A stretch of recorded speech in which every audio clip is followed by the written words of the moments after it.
العيد.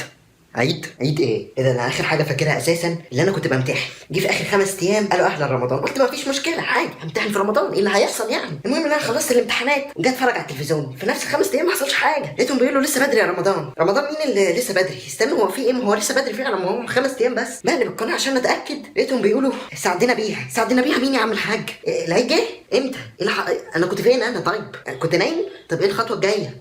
اكتر حاجه بحبها في الدراسه ان انا بشوف اصحابي عني ما شفتهم يتحرقوا كلهم، مش عايز اشوفهم. اجازه ايه اللي بتخلص دي بتتسحب مني. المهم العيد بص، هو زي ما قلت لكم قبل كده، هو اسطمبات عند المصريين ما بيتغيرش، عارف؟ شايلين عندنا في الدولاب جوه، يلا هات العيد جه اهو، العيد صغير يلا جيبه، ما بيتغيرش. اللي هيحصل زي الاتي الوقفه، هتلاقي على السوشيال ميديا بنات عمال تشير بوستات بتتريق فيها على التنظيف وبتشتم فيه، قاعده ما بتعملش حاجه اصلا، ده كله شو. هي قاعده اصلا بتفسح على السرير ما بتعملش اي حاجه، امها يعني متكحرته في الشقه كلها وهي وعمال تظبط نفسها. بس عشان ما نظلمهمش، مش كلهم بصراحه، فيهم حبه مفحوتين فحته الكلاب. بس زي ما قلت الحق، المفحوتين دول في 5 دقايق بس تلاقيهم ظبطوا نفسهم بقوا ملكات جمال. تقولي ايه ده؟ هي دينا بوالي اللي كانت بتنظف عندنا؟ ازاي؟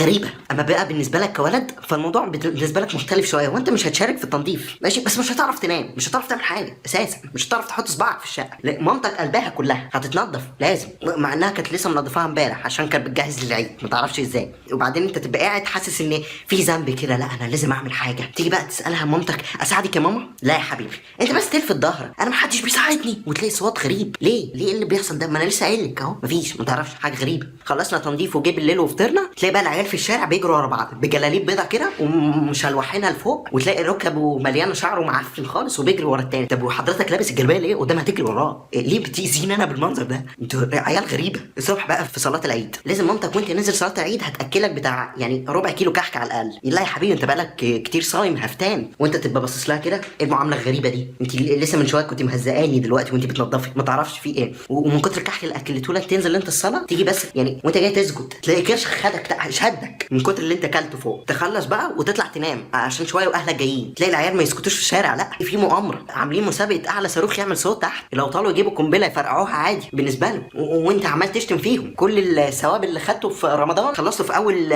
ساعه في العيد، خلصت خلاص. ويجوا بقى هم يخلصوا فلوسهم ما يلاقوش صواريخ تانية يفرقعوها، ما يسكتوش عند كده، لا تلاقي شويه عيال راكبه حنطور وعمالين يصوتوا. طب ليه يا حبيبي؟ ما تمشي بهدوء قدام، انت فرحان ان انت راكب الحمار. انا مش عارف ايه اللي بسطك في كده، بس اهدى. بعدين تيجي تنام نص ساعه بس، نص ساعه، وتلاقي قرايبك كلهم جم.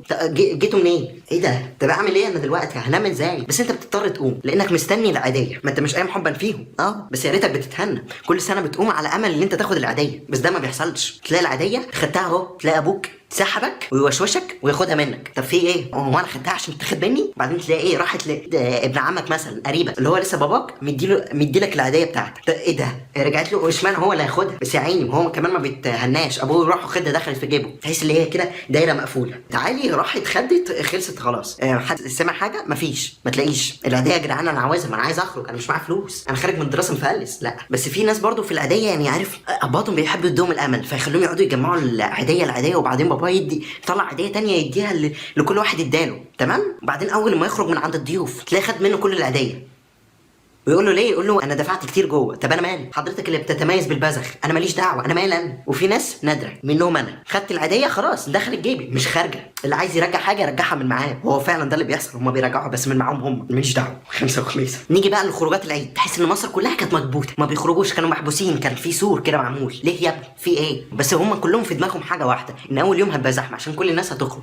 مين بقى هيخرج اول يوم عشان هو هيبقى زحمه؟ ما تعرفش. بس انا كنصيحه يعني شخصيه من اللي انا بشوفه كل سنه، ما تخرجش اصلا في العيد، ما ينفعش، ولا بعد العيد باسبوعين. الدنيا بتبقى زحام رهيب، ال90 مليون كلهم مرمومين في مكان واحد، وهي مطاعم، كلها المطاعم، ما فيش اي احتفاليه المصريين ما بيروحوش المطاعم، كلهم بياكلوا. المهم كل سنه وانتم طيبين وعيد سعيد عليكم كلكم. عايز بس افكركم بحاجه، الحرام مازال حرام سواء انت في رمضان او بره رمضان. لو انت كنت قاعد في رمضان عمال تجمع في ثواب، ما تضيعوش في الايام دي، ما تضيعش اللي انت بتعمله. انا بسمع ان في ناس بتقعد تضرب مخدرات وبانجو والحاجات دي. بص انا ما اعرفش الحقيقه وما اعرفش، انا خايف تكون زيطه السوشيال ميديا وبس. بس لو انت بتعمل كده حرام عليك نفسك، لان انت اكيد عارف ان الحاجات دي هتضرك. ما تمشيش ورا العيال اللي بيقول لك خليك راجل وخد من الحاجات دي، لان الحاجات دي عمرها ما تخليك راجل، بس دي هتودي رجولتك.